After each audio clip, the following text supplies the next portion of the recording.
우리 사람은 태어나서부터 피할 수 없는 네 가지 고통이 있어요. 그걸 생로병사라고 하거든요.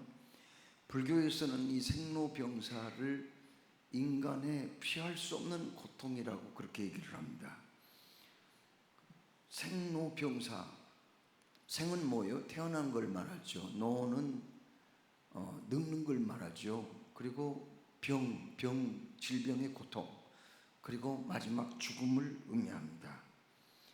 여러분, 이 네 가지는 도저히 우리 인간은 피할 수가 없기 때문에 이 문제를 해결하고자 종교에 입문하기도 하고 나름대로 여러 가지 방법을 찾아 고심을 해보기도 합니다. 이 죽음은 참으로 우리 인간의 모든 것들을 허무하게 만들죠. 그 사람이 아무리 많은 지식이 있다고 한들 죽음 앞에서 그게 무슨 소용이 있겠으며, 그 사람이 아무리 부귀영화 권세를 쥐고 있다고 해도 죽어버리는 모든 것이 다 끝이 나고야 마는 거죠. 죽음의 원인은, 종류는 여러 가지가 있어요. 자연사도 있고 그리고 사고사, 그리고 외인사, 그리고 아사, 굶어 죽는 거, 이런 여러 가지 원인이 있는데 이 문제를 해결하지 못하기 때문에 우리 사람들은 죽음 앞에 두려워 떨게 되고 불안하게 되며 죽음 앞에서 비굴해지기도 하죠. 여러분, 그런데 오늘 여기 성경 말씀에 이 죽음의 문제를 해결한 사람이 있었다. 즉, 이 땅에서 한 번 죽는 것은 모든 사람들에게 정해진 일이라고 말씀했건만 죽음을 보지 않고, 그러니까 죽지 않고 그냥 들림을 받아서 하나님 나라에 들어간 한 사람이 있다고 성경에 말씀하고 있어요. 누구인가요? 에녹이라는 사람입니다. 우리가 읽은 창세기 5장 24절에 하나님이 그를 데려갔으므로 세상에 있지 아니하였더라, 이렇게 말씀합니다. 여러분, 그의 삶에 대한 히브리서의 평가도요, 죽음을 보지 않고 천국으로 옮겨졌다 하는 거죠. 사람이 마지막 죽을 때는 정말 얼마나 불안해요. 얼마나 또 두려워요. 얼마나 또 고통스러워요. 죽지 않고 좀 천국으로 바로 지켜가면 얼마나 좋아요. 그런데 에녹이라는 사람은 죽지 않고 천국으로 바로 직행을 한 사람이다 하는 말씀입니다. 자, 그러면 그는 복받은 게 분명하잖아요. 죽음을 경험하지 않고 천국 갔으니까요. 얼마나 그는 참 행복한 사람이에요. 그러면 에녹이 과연 어떤 사람이기에 이런 생로병사, 인간의 가장 큰 고통의 문제, 두려움의 문제, 그리고 심판과 형벌이라고 생각하는 이 죽음의 문제를 뛰어넘을 수가 있었느냐 하는 거죠. 여러분, 에녹이라는 사람이 도대체 어떤 사람이었길래 하나님이 그런 은혜를 베풀었어요? 자, 여러분, 그런데 성경을 보면은요, 에녹이라는 사람은요, 우리와 똑같은 인간이었어요. 별 볼 일 없는 사람이었습니다. 야레스의 아들로 태어나서 결혼하여 65세에 무드셀라 아들을 낳았고요. 300년 동안 그는 자식을 낳으며 살았다. 성경에 그렇게 말씀하고 있거든요. 그런데 에녹이 어떻게 이 죽음의 문제를 뛰어넘었냐는 거예요. 여러분, 에녹이 무슨 신통한 힘이 있어서 죽음을 뛰어넘은 건 아닙니다. 그냥 그는 하나님께서 에녹을 얼마나 기특하게 여기고 사랑하였으면 모든 사람들이 그렇게도 무서워하고 싫어하는 이 죽음의 문제를 넘어서는 기적을 보았느냐는 거예요. 24절 말씀에 에녹이 하나님과 동행하더니 하나님이 그를 데려가심으로 세상에 있지 아니하였더라. 에녹이 자기 힘으로 그런 놀라운 경험을 한 건 아니라는 거죠. 그러면은요, 하나님이 그를 데려가셨다는 거죠. 하나님께서 강권적으로 그렇게 역사를 하셨다는 거지, 자기 힘으로 그렇게 한 것은 아니라는 거예요. 하나님이 그를 데려가셨다. 왜 그렇게 했을까요? 하나님이 그를 기뻐했기 때문이라고 말씀합니다. 하나님이 그를 기뻐했기 때문에 그는 죽음을 보지 아니하고 하나님이 데려가셨다, 이렇게 말씀하고 있습니다. 그러면 그가 무엇 때문에 그렇게 하나님이 기뻐했을까요? 동행이라는 단어를 여기에서 성경은 사용하고 있습니다. 그가 한평생 동행하는 삶을 살았기 때문이다, 이렇게 말씀하거든요. 하나님하고 동행했다고 하는 거예요. 동행, 이게 중요합니다. 여러분, 그러면 도대체 동행하는 삶은 무엇일까요? 에녹이 하나님과 동행함으로 하나님은 그를 데려가심으로 세상에 있지 아니하였더라. 여러분, 동행이란 말은 함께 가다는 그런 뜻 아닙니까? 그렇죠? 함께 걷다, 가다, 그런 뜻이고요.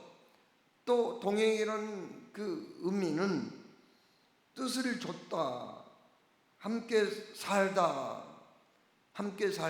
뜻을 쫓아가다, 이런 의미가 거기에 있는 거죠. 그러면 여기서 에녹이 하나님과 동행했다는 것은 뭘 의미할까? 그것은 하나님의 뜻을 쫓아 하나님과 함께 살았다, 그런 말씀입니다. 그는 종교인으로서 종교의식이나 행하는 그런 사람이 아니었고 하나님과 늘 함께 살았다는 거예요. 하나님을 섬기며 높이며 살았다, 그런 의미입니다. 미국 캘리포니아 주의 오렌지 카운티 가든 그루브라는 곳에는 세계적인 명소와 같은 교회당이 하나 세워져 있어요. 그 교회는 바로 노버트 슐러가 개척하여 세운 크리스탈 교회라는 유명한 교회입니다. 저도 그 교회에 가봤는데 참 놀랍더라고요. 정말 어떻게 그렇게 크리스탈로 이렇게 교회를 다 지은 거예요. 1만여 개의 직사각형 유리를 붙여가지고 지었는데요. 유리로 지었어요. 유리로. 참 엄청난 교회더라고요. 참 그 교회에는 가보면 놀래요. 놀래자빠져요. 그냥 한 1만 명 정도 모이는 교회였는데 대단합니다. 참 세계적인 명소예요. 그런데 노버트 슐러 목사가 단돈 500불 가지고 그 교회를 개척해서 1만여 교회 성도들로 부흥시켰고, 그리고 그가 1,700만 달러를 들여서 그 크리스탈 교회를 오래전에 세웠습니다. 건축 기간만 10년이 걸렸어요. 그런데 그가 전 세계 인들을 대상으로 TV 나와가지고 매주일 설교를 합니다. 수억 명이 그의 설교를 듣고 은혜를 받곤 했습니다. 그런데 그 가정에 불행한 일이 닥쳤어요. 어떤 일이 닥쳤는가? 그 노버트 슐러 목사님의 딸이 어느 날 오토바이를 타고 가다가 그냥 사고가 났어요. 그래가지고 한쪽 발을 다쳤는데, 많이 다쳐가지고 도저히 어떻게 치료를 할 수가 없게 된 거예요. 그래서 다리 하나를 잘라버렸어요. 참, 처녀가 다리를 잘랐으니 얼마나 참 보기가 흉해요. 다리 하나 없이 그는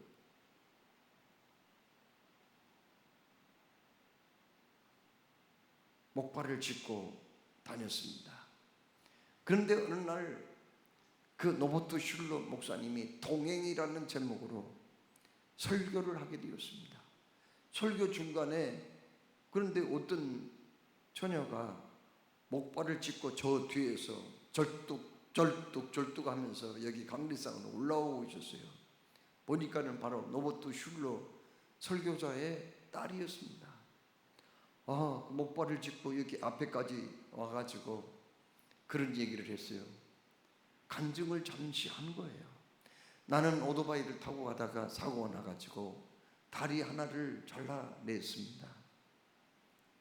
목사님 딸이 그렇게 이제 얘기를 한 거예요. 그러나 나는 절망하지 않습니다. 어떤 모습으로 걷는가도 중요하지만은 누구와 함께 걷느냐는 더 중요하기 때문입니다. 나는 비록 다리가 하나가 없어져 버린 목발로 살고 있지만 우리 주님과 함께 동행하기 때문에 나는 행복합니다. 이렇게 간증을 할 때 그 많은 성도들이 우리와 같은 박수와 함께 큰 은혜를 받았다고 합니다. 여러분, 동행한다는 것은 주님의 뜻을 따른다는 의미거든요.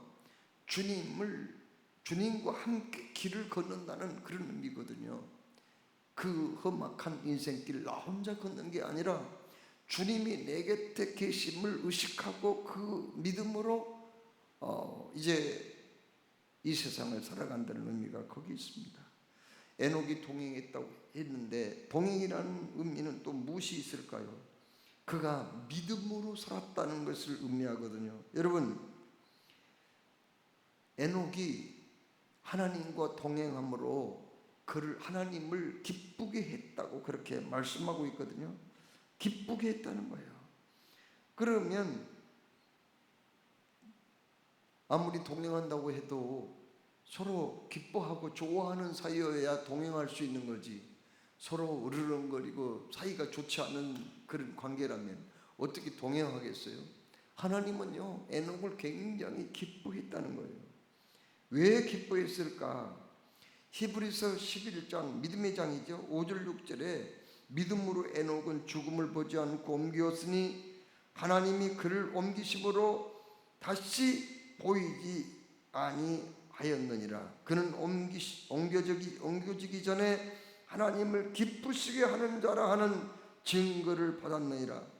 믿음이 없이는 하나님을 기쁘시게 못하나니 하나님께 나아가는 자는 반드시 그가 계신 것과 자기를 찾는 자들에게 상 주신이심을 믿어야 할지니라. 이렇게 거기 히브리서 11장에 에녹을 설명하면서 그렇게 말씀하고 있습니다. 여러분, 하나님께 나아가는 자는 반드시 그가 계신 것과 또한 그가 자기를 찾는 자들에게 상 주신이심을 믿어야 할지니라. 바로 에녹이라는 사람이 그런 믿음을 가지고 있었다고 바로 히브리서 11장 믿음장에서 설명하고 있습니다. 여러분, 하나님과 동행하는 사람들은 하나님을 기쁘게 하는 사람들이고, 하나님을 기쁘게 하는 사람들은 믿음으로 살아가는 사람들이라 그 말씀이에요. 믿음, 그렇습니다. 우리에게는 믿음이 필요해요. 믿음이 없이는 우리는 하나님을 기쁘시게 할 수도 없고, 또 믿음이 없는 사람이 하나님과 동행한다는 말은 맞지 않는 말이기 때문인 줄로 믿습니다. 여러분, 그럼 우리가 뭘 믿어야 돼요? 믿음의 내용이 중요하거든요. 여러분, 믿음의 내용은 뭐예요? 하나님이 전지전능하시고 천지를 창조하신 분이라는 걸 내가 믿는 걸 말하거든요. 예수님은 하나님의 외아들이시고 그분은 나를 구원하러 이 땅에 오셔서 십자가에 못 박혀 돌아가신 것을 믿는 거예요. 믿음이란 뭐예요? 그 예수님이 죽은 자 가운데서 3일 만에 부활하신 것을 또 내가 믿는 거죠. 예수님은 나 살 곳을 준비하기 위해서 성찬하셨고 다시금 나를 데리러 재림하실 거고, 그리고 산자와 죽은 자를 심판하신 후에 우리를 영원한 새 예루살렘 성, 새 하늘과 새 땅, 그 나라에 우리를 데리고 가신다는 거, 바로 이 믿음이 누구에게 있었어요? 에녹에게 있었단 말이에요. 아니, 그러면 에녹은 창세기에 등장하는 사람인데, 아니 예수님이 오시기도 전에 무슨 그런 믿음이 그에게 있었단 말이에요. 아니 예수님 그가 보지도 않았고, 예수님 오시려면 한참 뒤에 이루어져야 이루어질 일인데 그가 무슨 예수에 대한 믿음이 있었단 말이에요? 아닙니다. 그에게는 예수에 대한 신앙이 있었던 거예요.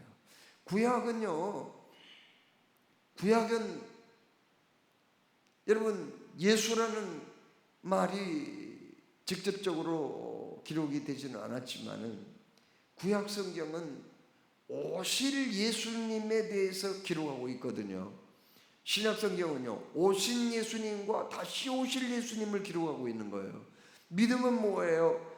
오실 예수님, 다시 오신 예수님, 오실 예수님, 오신 예수님, 다시 오실 예수님을 믿는 믿음이 바로 하나님이 요구하시는 믿음이라는 것을 우리가 알아야 될 줄로 믿습니다. 그렇습니다. 에녹은 오직 믿음으로 하나님을 의지하고 믿음으로 주님을 사모하는 그 신앙으로 살다가 그것이 하나님의 기쁨이었고 하나님은 그걸 기쁘게 보시고 그를 죽음을 보지 않고 천국으로 데려가신 줄로 믿으시기 바랍니다. 여러분 그렇습니다. 동행한다는 건 뭐예요? 주님하고 함께 살아가는 걸 말하죠. 주 뜻대로 살아가는 걸 말해요. 동행이란 건 뭐예요? 믿음으로 살아가는 걸 말하고요. 세 번째로 동행이란 뭘 말해요? 동행이란 새 속에 물들지 않고 거룩하게 살았다는 뜻입니다. 여러분 창세기 4장을 읽어보면요, 창세기 4장 5장은 어떤 말씀이 기록이 되었냐면은 두 개의 족보가 나와요. 족보. 무슨 족보가 나온단 말입니까? 거기 두 개의 족보는 뭐냐면 하나는 아벨 동생을 죽였던 최초의 살인자 가인의 족보가 나와요. 그리고 또 하나는요, 죽은 그 아벨 대신에 하나님이 이 믿음의 계보를 이어갈 셋이라는 사람을 또 태어나게 하시거든요. 아담과 하와를 통하여. 그 셋의 계보가 나옵니다. 족보가 나옵니다. 예수님은 누구의 족보를 통해서 이 땅에 오셨느냐? 가인의 족보가 아니에요. 가인은 살인자예요. 동생을 시기 질투하다가 죽였어요. 돌로 쳐 죽였어요. 가인의 족보를 통해서 예수님이 오신 게 아니라 여기 아벨의 대신 하나님이 보내신 셋의 족보를 타고 이렇게 예수님이 오시게 됩니다. 그런데 성경은 그 당시에 가인의 족보도 소개하고 있고 셋의 족보도 소개하고 있는데 그 가인의 후손들은 어떤가? 이 사람들 얼마나 악한 사람들이니 몰라요. 말도 못해요. 얼마나 그들은 정말 제멋대로 살았는지 몰라요. 그 당시에 이 사람들 보면은요, 그냥 문화는 엄청 발달했습니다. 그 당시에 그 가인의 후손들이요, 목축업을 해가지고요 잘 먹고 잘 살았어요. 음악도 발달했어요. 심지어 기계를 사용하기도 했습니다. 그러나 그들은 문제가 하나님이 없었던 거예요. 창세기 4장 19절로 20절에 라멕이 두 아내를 취하였습니다. 원래 성경은 한 남자와 한 여자가 가정을 이루는 걸 원칙으로 하고 있지만 최초로 두 여자를 거느렸던 사람이 바로 가인의 후손인 라멕이라는 거예요. 라멕이 두 아내를 취하였으니 하나의 이름은 야다요, 하나의 이름은 아다요, 하나의 이름은 실라며, 아다는 야발을 낳았으니 그는 장막에 거하여 육축치는 자의 조상이 되었고 그 아우의 이름은 유발이니 그는 수금과 퉁소를 잡는 모든 자의 조상이 되었으며 실라는 두발가인을 낳았으니 그는 동철로 각양날카로운 기계를 만드는 자요 두발가인의 누이는 나마이었더라. 무슨 말입니까? 가인의 후손들은 굉장히 그 당시에 문화를 발전시키고 그리고 음악이 발달하고 심지어 기계를 만들어서 사용하는 대단한 사람들이었어요. 그런데 문제가 뭐였다고요? 그들에게는 하나님이 없었다는 겁니다. 그리고 그들은요, 악한 자였어요. 가인처럼 악한 자들이 많이 거기 등장하고 있습니다. 그러나 그 험악한 시절 아닙니까? 하나님을 비판하고 사람들이 악하게 지냈던 그런 시대에 에녹이라는 사람은 하나님과 동행했더라. 거룩하게 살았더라. 하나님께서 사랑하신 여러분, 이 세상은 지금 엄청 혼탁해지고 있어요. 이대로 가다가는 정말 하나님의 심판을 받을 수밖에 없는 이 세상의 모습입니다. 이럴 때 하나님 우리에게 뭐라고 말씀하셨어요? 우리에게 이렇게 말씀합니다. 너희는 세상의 소금이다. 너희는 세상의 빛이라고 그렇게 말씀해요. 세상이 너무 어둡잖아요. 어둠을 이겨내고 극복하는 길은 오직 빛밖에 없잖아요. 세상이 썩고 부패해요. 소금이 있어야 되거든요. 그래야 부패한 이 세상을 이제 막아줄 수 있지 않습니까? 세상은 몸이 건조해요. 바닷물처럼 마시면 마실수록 더 갈증을 느낄 수밖에 없는 이 세상인데, 우리 믿는 사람들을 향해서 너희는 세상의 소금과 같다고 그렇게 말씀하거든요. 여러분, 내게 하나님이 뭐라고 말씀합니까? 내가 거룩하니 너희도 거룩하라. 아멘. 이렇게 말씀하셨습니다. 하나님 아버지가 거룩하니 우리도 거룩하라는 거예요. 우리가 이렇게 구별된 삶을 살아가는 거, 세상 사람들하고 똑같이 아니하고 구별된 삶을 살아가는 거, 이게 바로 거룩한 삶, 하나님과 동행하는 삶인 줄로 믿으시기 바랍니다. 에녹이라는 사람은 그 당시에 이 세상이 엄청 혼탁하고 세상의 불신 문화가 팽배했던 그 시절에 에녹이라는 사람은 거기에 물들지 아니하고 구별된 삶을 살았다. 그렇게 말씀하고 있습니다. 요즘 교회를 잘 안 나온 사람들이 더러 많이 있어요. 왜 교회 못 나오냐고 꼭 물어보면은 이유가 다 있어요. 이유가 없는 분이 없어요. 대개 보면은 바쁘다는 거예요. 할 일이 많다는 거예요. 직장에 가야 된다는 거예요. 가족들 돌봐야 된대요. 남편 뒷받침하고요. 또 자녀들 그 뒷받침을 해야 된대요. 그래서 시간이 없다는 거예요. 우리가 기억해야 할 것은 하나님하고 동행하는 삶이란 하나님을 존중히 여기는 삶, 그리고 하나님 제일주의의 삶, 영적 가치를 먼저 생각하는 삶이 바로 하나님하고 동행하는 삶이라는 것을 알아야 되겠습니다. 옛날에 왕이 신하의 손을 잡아주면은요, 그 신하는 엄청 감격을 해가지고요, 한참 동안 그 손을 씻지 아니하고 비단으로 그 손을 감고 다녔대요. 나라님이 나를 잡아줬다는 거죠. 이건 정말 감동적인 거예요.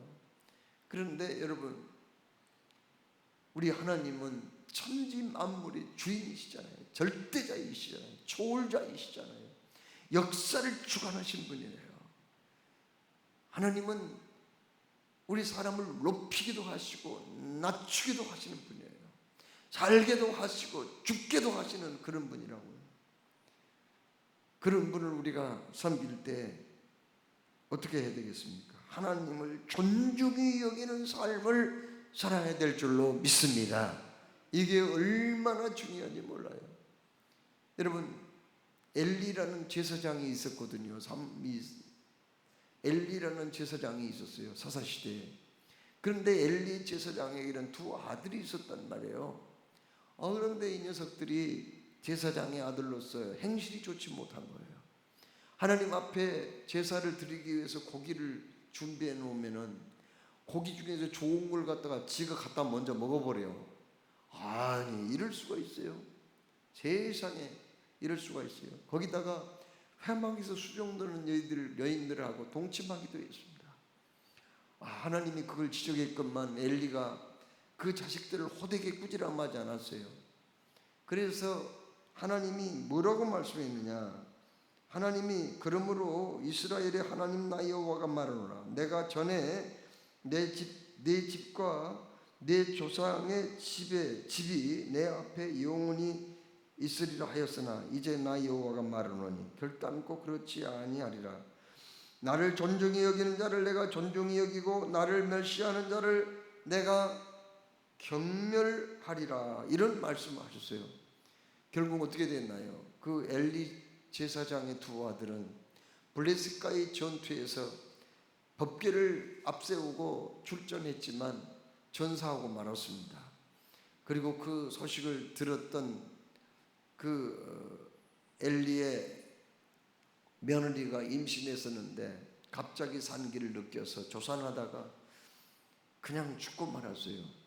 엘리 제사장도요, 급시부를 듣고 의자에 앉아서 있다가 그냥 자빠져 가지고 목이 풀어져서 죽고 말았습니다. 하나님은 에녹이 하나님하고 동행했다는 걸 기뻐했는데, 동행했다는 것은 뭘 의미해요? 동행했다는 것은 하나님을 존중히 여기는 삶을 살았기 때문에 그걸 기뻐했다, 이렇게 말씀하고 있습니다. 여러분, 오늘 말씀을 통해서 하나님은요, 우리에게 뭔 말씀하고 있어요? 참 우리가 이 세상 살아가는데, 여러분, 이 세상 우리가 살아가는데 무엇이 복이냐는 거예요. 꼭 장수하는 게 복은 아니라는 거. 물론 오래 사는 건 그것도 복은 복이지만 그게 최고의 복은 아니라는 것을 말씀합니다. 여러분, 여기 이 에녹이라는 사람은 몇 년간 살았어요?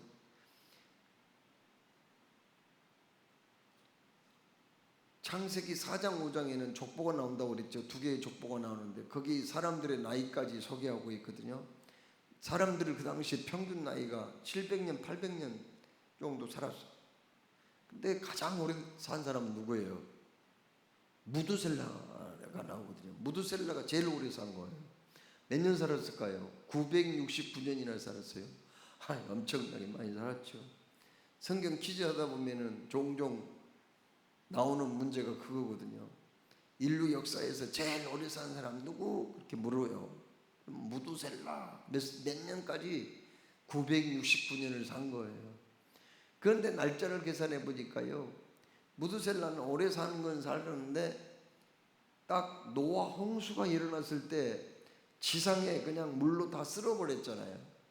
그때 무두셀라가 죽은 거예요. 그래서 성경학자들은 무두셀라는 969세까지 살았는데 바로 노아 홍수가 일어나던 해에 죽은 것 보니까 노아 홍수로 인해서 죽었을 거다, 이렇게 추측을 하는 사람들이 많이 있습니다. 그는 969년을 살았지만 하나님께 칭찬받은 게 별로 없어요. 하나님께 무슨 상 받은 게 없습니다. 하나님이 그를 축복한 말씀도 없어요. 그건 뭘 말할까요? 우리가 이 세상에서 예수님의 생애는 33년밖에 안 돼요. 또 세례 요한도 30살밖에는 안 돼서 그도 죽었습니다. 그러나 세례 요한이나 예수님의 생애를 요절했다, 너무 빨리 갔다, 정말 허무하게 죽었다, 이렇게 말하는 사람 없거든요. 문제는 우리가 오래 사는 것도 좋겠지만은 우리에게 맡기신 사명을 얼마나 잘 감당했느냐가 중요한 거예요. 오래 산 것도 복이죠. 그렇지만은 그보다 더 중요한 것은 에녹처럼 하나님과 동행하며 하나님을 존중히 여기며 하나님과 함께 동행하면서 거룩하게 살아가는 것, 이게 더 중요한 일이라는 것을 오늘 우리에게 말씀하고 있습니다. 여러분, 그 유명한 영국의 선교사 리빙스턴이라는 사람이 있어요. 그 리빙스턴이라는 사람이 목사요 의사였는데 아프리카 선교사로 나가게 된 거죠. 거기에서 죽을 고비를 수없이 넘기게 된 거예요. 어느 날 젊은 사자의 습격을 받습니다. 그리고 사자가 그걸 잡아먹으려고 하니까 막 그 사자하고 막 뒹굴고 막 그냥 이 싸우다가 사자를 어떻게 물리쳤어요. 이 동물들이 사람을 공격하면은요, 사람은 눈을 공격해야 된다 하더라고요. 동물이 훨씬 더 힘이 세고 날카로운 이빨을, 발톱을 가지고 있잖아요. 눈을 공격해야 된대요. 다른 데 말고 눈을 공격해야 된대요. 눈을 찔러버려야 된대요. 그러면 이놈의 공격하다가 도망간대요. 눈을 공격한대요. 개가도요, 막 개가, 사나운 개가 달라들면 어떻게 하든지 살아야 되니까 눈을 공격해야 된대요. 눈을. 아무튼 리빙스턴이 사자의 습격을 받았는데 막 뒹굴고 하다가 사자를 물리쳤어요. 그러나 이 팔 하나를 물어뜯어 가지고 그때 이제 팔 하나를 못 쓰게 된 거예요. 덜렁덜렁 완전히 못 쓰게 돼 버렸어요. 참 얼마나 고생 많이 했는지 몰라요. 그런데 그가 리빙스턴이 아프리카에 가서 열심히 선교 활동하고 있다는 소식을 듣고 그의 모교인 영국의 옥스퍼드 대학교에서 명예 법학 박사 학위를 수여하기로 하고 초청을 했어요. 그가 이제 그 학위 수여식을 마치고 거기 옥스퍼드 대학교 후배들에게 이제 강연을 하게 된 거예요. 그런데 나이보다 훨씬 더 늙게 보이고 팔 하나가 떨어져서 덜렁덜렁거리는 그 리빙스턴 선교사를 보고 모두들 눈물을 흘렸어요. 의사요 목사인 그가 정말 주님을 위해서 저렇게 고생을 해도 되나, 이런 생각 때문에 너무 그냥 마음이 아파서 눈물을 흘렸어요. 그가 이제 강연을 마치고 일어서려고 하자 어떤 한 학생이 일어나서 질문을 했어요. 선교사님, 당신은 목사요 의사이며 능력이 많은 사람인데 국내에서도 얼마든지 당신의 능력을 발휘할 수 있는 사람인데 사제와 같은 아프리카에 또 가기를 원하십니까? 이런 질문을 하게 된 거예요. 그때 리빙스턴이 이런 말을 했어요. 나는 또 갈 겁니다.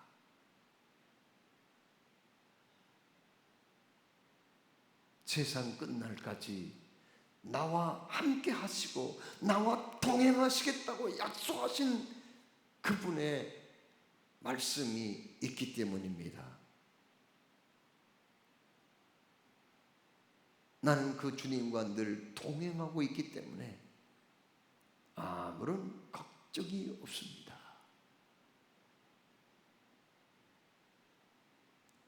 이렇게 말을 하고 리빙스턴은 아프리카를 향하여서 또 발걸음을 옮겼고 거기에서 결국 풍토병에 걸려서 60세에 생을 마감하게 되었습니다.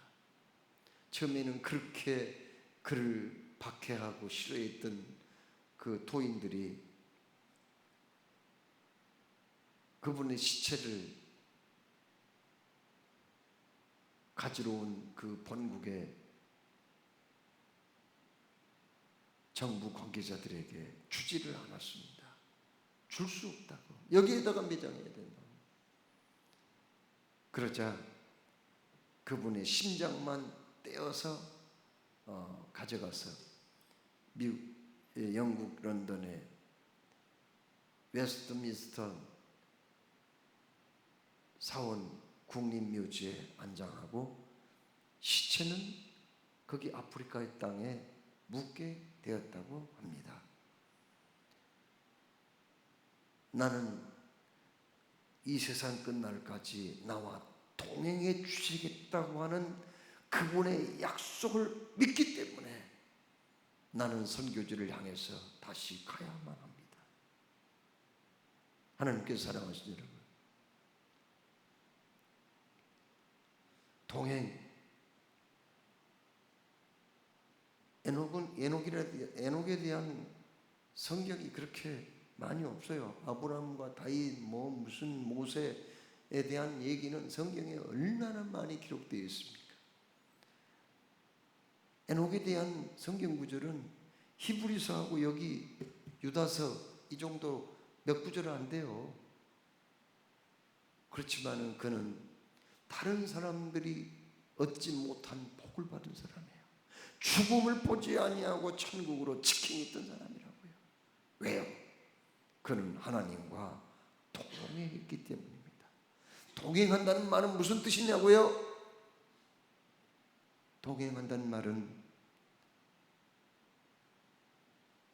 구별되게 거룩하게 산다는 거거든요. 동행한다는 말이 무슨 뜻이냐고요? 세속에 물지 않고 거룩하게 산다는 거거든요. 동행한다는 말이 무슨 말이에요? 하나님과 함께 살아가는 것을 말합니다. 주님 오늘 우리에게 말씀해요. 나는 네가 에녹이 되기를 원한다. 너는 나의 기쁨이다. 기도하겠습니다. 사랑해 주님, 오늘도 말씀 주심을 감사합니다. 주신 말씀